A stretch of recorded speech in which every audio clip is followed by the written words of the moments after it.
click it or ticket, big changes to recycling, and film slang. All this and more on this week's edition of Lexington Now.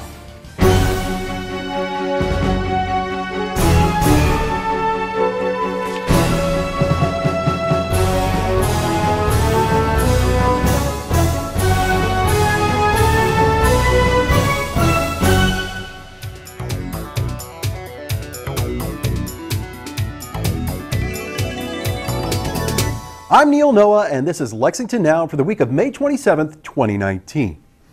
The unofficial start to summer marks one of the busiest travel times of the year. We're with Sergeant Randall Combs to talk about Click It or Ticket. So this year, just like every other year in Kentucky, the weeks leading up to Memorial Day weekend begins our Click It or Ticket campaign. This year's campaign runs from May 20th until June 2nd. So this time of year, law enforcement uses some ads and some specialized enforcement, some target enforcement to remind people of the importance of wearing a seatbelt and being restrained, especially as we enter into the summer season. We know people travel a lot. People are going to be going on vacations with their families, so we want to remind everybody of the importance of wearing a seatbelt when you travel. Typically, the Memorial Day weekend is the deadliest weekend on roadways in America. And I think today actually is what's expected to be the busiest travel day of the summer season at least. So so as you get more people on the road, more people traveling, accidents do increase. And unfortunately that means that fatalities increase also. So that's why that this weekend in this time period is specifically chosen for our Click It or Ticket campaign.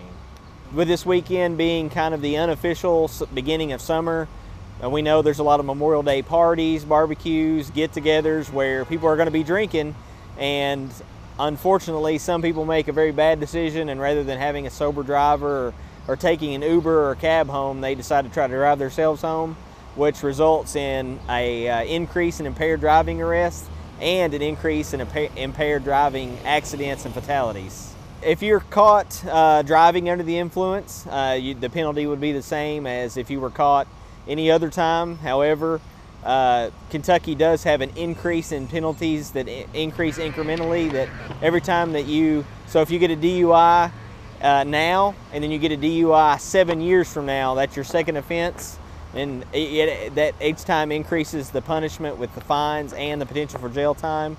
And then after your fourth DUI in a 10-year period, it's considered a felony, which is punishable by 1 to 5 years in prison. So people, if they make a habit of it, if they're lucky enough to survive, then they may very well find themselves in prison over it. So it's an all-around bad decision. There's a lot of innocent victims in those, and we've seen that here in Fayette County this year where people have died. We had an entire family that died as the result of a drunk driving accident this year. It's one of those things where it could be you or your family. You're just trying to get to one place to another, and then the next thing you're encountering somebody who's impaired that may cross over into your lane and hit you head on. And it's one of those things that's very difficult to avoid, and it's not a lot you can do to protect yourself other than be vigilant and to wear a seatbelt, and hope that people are making the right decisions about having a sober driver or an Uber driver take them home if they're going to be drinking alcohol. We would encourage first and foremost to put your seatbelt on. If you're going to be driving this weekend, make sure that you and everybody in your vehicle is restrained, whether it be with a seatbelt or, when it's appropriate, a child safety seat. Secondly, we would tell you to slow down, take your time getting where you're going. We do see a lot of speed-related crashes still. That's something that's pretty common throughout the year. And then lastly, or actually not lastly, if you choose to drink, make sure that you have a sober driver, that you have a sober way home, and that you don't get behind the wheel. If it's questionable at all to you whether or not you've had too much, better safe than sorry. And then lastly, we want to encourage people not to be distracted when they drive. We just want to remind everybody to keep focused on the road, keep focused on your driving and the people around you, and that greatly increases your chances of getting to where you're going and just traveling to and from safely. Recent changes to global markets have made it necessary for the Division of Waste Management to make changes to Lexington's recycling program. Jennifer Myatt explains. I'm Jennifer Myatt with Lexington's Division of Environmental Services, and I'm here to talk about the recent updates to our recycling program. As many of you have probably heard, Lexington is not currently taking paper products for recycling in our blue recycling carts. The reason behind this is that there isn't anywhere for us to give our paper products to or sell them to at the moment. And so we're asking people to throw those items in the trash until we have somewhere that can recycle our paper. Until then, we would like to encourage everyone to continue to recycle everything that we're currently able to recycle in our blue recycling cart. We are still taking cardboard boxes and pizza boxes that are clean. We can also still recycle glass bottles and jars, steel and aluminum cans, and plastic bottles and jugs that have necks. So please continue to recycle these items, even though you might have to throw your paper in the trash for a while we find new markets to send our paper to. We'd also like to encourage everyone to reduce paper use as much as possible, and we have several tips for this on our recycling updates page at lexingtonky.gov/recycleupdates. So I encourage you to visit our website and visit us on social media at LiveGreenLex for more tips on how to reduce your paper usage and recycling in Lexington.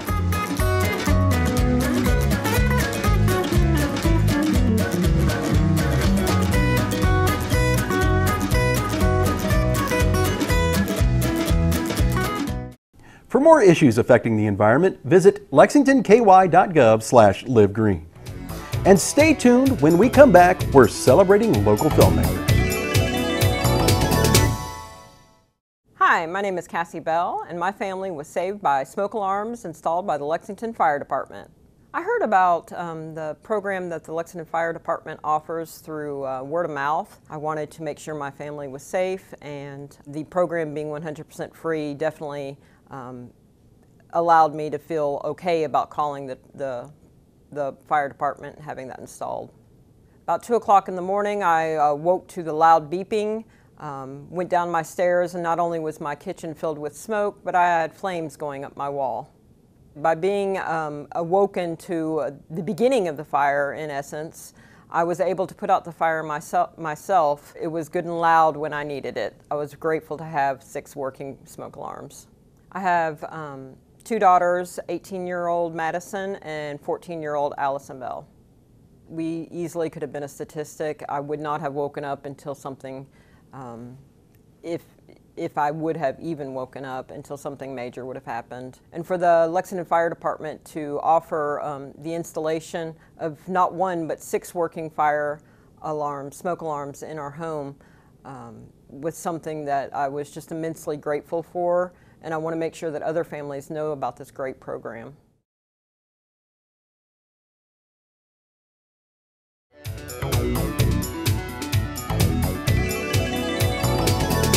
Welcome back to Lexington Now. Lexington's Filmslang is a monthly screening series featuring films from Kentucky and Kentucky filmmakers. Stephanie Fitch fills us in.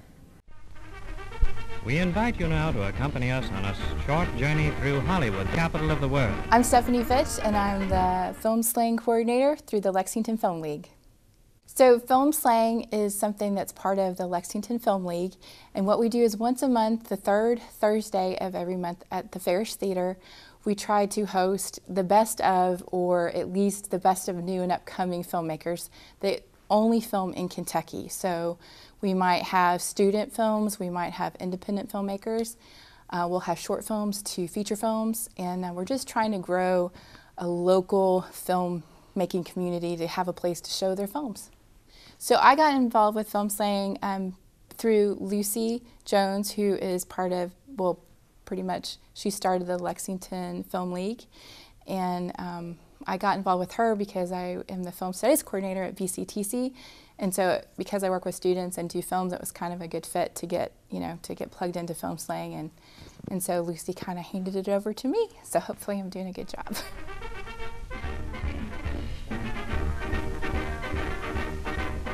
Two goals. One is that when they leave the event, I want them to be like, it was an awesome event and they were really kind of excited about what films are coming out of Kentucky and out of Lexington. But 2, they might be inspired to make their own film and find people of like mind here that they could make films with. So it would encourage filmmakers too to find like-minded people.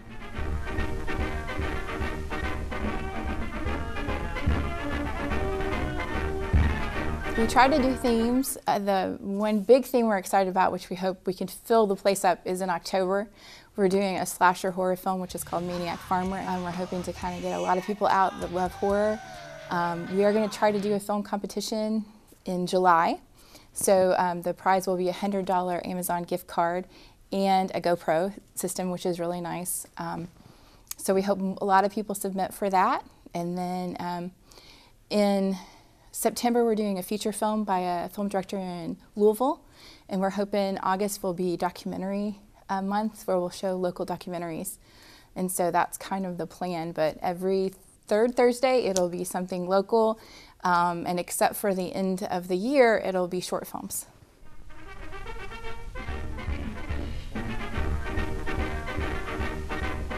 So we're always looking for submissions, and one place you can submit to is on messages on our Filmslang Lexington on Facebook. Please submit. We'll have information about what's coming up that month and also about our film competition. You don't have to be a Kentucky filmmaker. The two options are you are a Kentucky filmmaker and you've made it somewhere, or you've made the film in Kentucky, but it has to be one or the other. So it has to be tied to Kentucky somehow. Kentucky is absolutely beautiful to film at. You can make it look like Ireland, you can make it look like a big city in New York, you could definitely make it look like you're in the middle of the country or you're in like horse country and farm country. But then you've got big cities, so it's just gorgeous to film at, and we really want to encourage filmmakers to have a beautiful space to show their films instead of just posting it on YouTube and showing it to friends. This is I think 100-seat theater with great sound and a great picture. So every third Thursday of the month, except for November, we are at the Farish Theater at 7 p.m. It's always in the library calendar. Also, we have a Facebook, which is Filmslang. You can look it up. Just put Filmslang Lexington, and you'll find information on it. We put out the events and how to submit your films, which we would love for more people to submit to. The weather is heating up, and as summer begins, it's important to remember that if it's too hot for you, it's too hot for your pets. Feeling hot, hot, hot. Feeling hot, hot, hot. Feeling hot, hot, hot. As the temperature continues to rise, many people are doing more and more outside activities. And like a lot of us, we like to spend our outdoor time with our pet. But we, as humans, take all kinds of precautions. Hat, sunglasses, sunscreen, a bottle of water. We sometimes forget about our four-legged friends like Max here, who are wearing a fur coat 24/7. To get some tips on how to help your pet beat the heat, I stopped by the Shaybell Veterinary Hospital for some advice. The time that we see the most heat strokes is now, and so you would think June, July, August, but when dogs aren't acclimated to the weather and the weather changes, that's when we start seeing heat strokes. So April, May, I typically see more than the hottest months, which is kind of surprising. And so make sure fresh water is available. Don't keep them out, if it's over 70 or 80, limited exposure. If you have a very active dog, kind of limit their activity in the heat of the day. Brachycephalic dogs, so dogs with squish nose, Bostons, pugs, boxers, they don't handle the heat well. And so I wouldn't take them to the dog park or running or any outdoor activity and, from 10 in the morning till 5 at night on hot days because they just can't tolerate the heat. In the heat of the day, keeping them on the grass is better than the hot concrete. Some dogs shouldn't be walked in the heat of the day just because it burns their pads, and so definitely stay off the black asphalt. Sometimes concrete is not terribly as hot as black because it doesn't attract the heat, but grass is going to be better for sure. The big thing to watch for is excessive panting is kind of the first sign. So if they can't get comfortable and they're trying to lay down and kicking their feet out and panting a whole lot, they're restless because they're getting overheated. A lot of times their gums will be really pink and injected, and more so than normal. Extreme cases, you'll start seeing vomiting, diarrhea. A lot of times they can have blood pass in their stool. End stages or convulsions can even cause death. And so if you start noticing that, you need to cool your dog off pretty fast and get them to the vet. And if your pet's like Joey here, who likes to take long summer drives with his head out the window, you gotta make a plan to make sure your pet spends no time in an unattended hot car. The hot weather becomes crucial time for animal welfare. What you want to make sure you always have handy is extra water for your dogs and cats. If you keep your dogs and cats outside, you want to definitely have an area constructed where they have adequate shade. and it's essential in this time of season not to leave your dogs or cats locked in hot vehicles. A lot of people just want to spend as much time with their beloved pets as possible, so they want to take them on errands with them, which we totally understand, but sometimes you do need to leave your pets at home or with trusted friends and family because they can overheat really quickly in vehicles, and it is something that we do respond to, so we can potentially go out if your dog is in your car unattended. If you absolutely have to take your dog or cat with you in the car, make sure you have visible food and water present for them. It's not uncommon for us to do a temperature reading inside of a car and it to be above 100 degrees. So it can be extremely hot in there. That's why animals can get into stress a lot hotter, and especially a lot of small breeds that have more breathing issues can get hotter and into stress a lot quicker. So it is something we see very common. So it is important to just leave your pets at home if you can, but if not, always have that food and water available. Every call that we respond to is situational. We do respond to every single complaint that we get, anything animal related, but especially when it's animal welfare concerns. And it just depends on a lot of different factors, how much history we have with that particular person, what condition their animal is, how bad distress they're in. If it's something that can be fixed through education, we always want to do that. But if it's something that's beyond the point of education, then we do have every right on a cruelty case to issue a charge and seize the animal if we have to do that. But we prefer to work with the public and educate them to try to make sure that if it's a pet that they love, that they keep at home but in compliance. We rely 100% on the community to call us and tell us whenever they see an animal in distress, in danger, trapped, or possibly being abused. So please call us at 859-255-9033. That's where you'll get to our dispatcher, and we do have an animal control officer working 24/7. You can always visit our website for information, which is www.lfacc.org, or go on our Facebook page, but those are not for emergencies. If you have an emergency with an animal in distress, you should always call us. Here's Lex TV's meeting schedule for this week.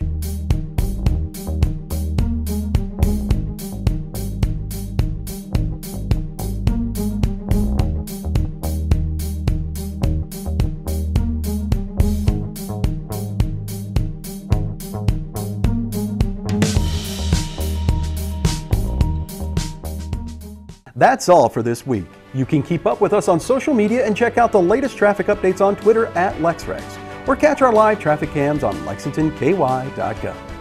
For the staff and producers at Lex TV, I'm Neil Noah, and that's it for now.